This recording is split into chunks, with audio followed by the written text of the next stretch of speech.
कहा, पहलगाम आतंकी हमले के बाद देश की बेटी सोफिया कुरैशी ने जिस बहादुरी के साथ पाकिस्तानी आतंकी ठिकानों को नेस्त नाबूद किया, वह हर हिंदुस्तानी के लिए गौरव की बात है। पडरौना रोड स्थित कैंप कार्यालय पर पत्रकारों से मुखातिब थे वारसी ने कहा कि भारत एक ऐसे जाबांज बेटी को भाजपा के नेता द्वारा इस तरह की टिप्पणी को बर्दाश्त नहीं किया जाना चाहिए। ऐसे लोग अपने राजनीतिक स्टैंड के लिए ऐसा बयान देते हैं। वह चाहते हैं कि देश में ऐसा माहौल पैदा हो जिन्हें हिंदू मुस्लिम आपस में लड़े और देश के अंदर एक तनाव पैदा हो। इस तरह की घटिया राजनीति अब तक हिंदुस्तान में होती रहेगी जब तक हिंदुस्तान विकसित राष्ट्र नहीं बन सकता है। वारसी ने कहा कि देश के प्रत्येक नागरिक से अपील करना चाहता हूं कि आप चाहे किसी भी जाति, धर्म और संप्रदाय से क्यों ना हो, पहले आप हिंदुस्तानी हो। देश की तरक्की के लिए हमें मिलजुल कर काम करना चाहिए। हमें ऐसे लोगों की बातों पर ध्यान ना दे जो हमारी एकता और अखंडता को तोड़ना चाहते हैं। उसको हम मंत्री नहीं कहेंगे, ना विधायक कहेंगे, ना मंत्री कहेंगे, उसको लफंगा कहेंगे। ऐसे गैर जिम्मेदार बयान देने वाले लोगों को लफंगा ही कहा जाता है, ठीक है, और कुछ नहीं कहा जाता है।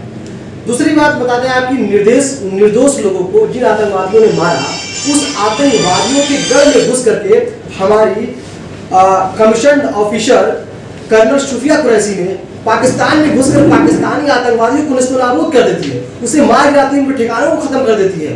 तो खत्म करने के बाद एक तरफ हमारे हिंदुस्तान में जश्न का माहौल होता है, खुशी का माहौल होता है, हम पटाखे फोड़ रहे होते हैं, खुशियां मना रहे होते हैं, वहीं पर एक लफंगा, एक विधायक मंत्री ये कहता है कि सूफिया कुरैशी पाकिस्तानी आतंकवादियों की बहन है। चलो आप बताओ ये कैसे हो सकता है कि एक हिंदुस्तानी सैनिक, पढ़ी लिखी हिंदुस्तानी सैनिक, जिसे हिंदुस्तान की सुरक्षा उसके कंधों पर है, हिंदुस्तान की जिम्मेदारी, हिंदुस्तान की सुरक्षा की जिम्मेदारी उसके कंधों पर है, उस बहादुर बेटी को एक लफंगा आदमी कहता है कि आतंकवादियों की बहन है।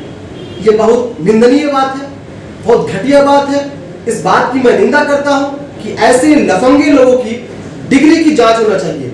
जो वहां का मुख्यमंत्री है, सीएम क्या नाम है, मोहन यादव, उनसे मैं अपील करता हूं कि ऐसे विधायकों और ऐसे मंत्रियों की डिग्री को तो जांच करो। ये कैसे लफंगे लोग आपके सरकार में मंत्री बने बैठे हैं, जिनको ये नहीं मालूम कि देश की बहादुर बेटी जो कर्नल सूफिया जिसके नाम से जानी जाती है देश के अंदर, जिन्होंने पाकिस्तान के अंदर घुस के पाकिस्तानी आतंकवादियों को मारा, पाकिस्तान के आतंकवादियों के ठिकानों को नस्ते-नाबूद किया, उसको इन्होंने बता दिया पाकिस्तान की आतंकवादियों की बहन।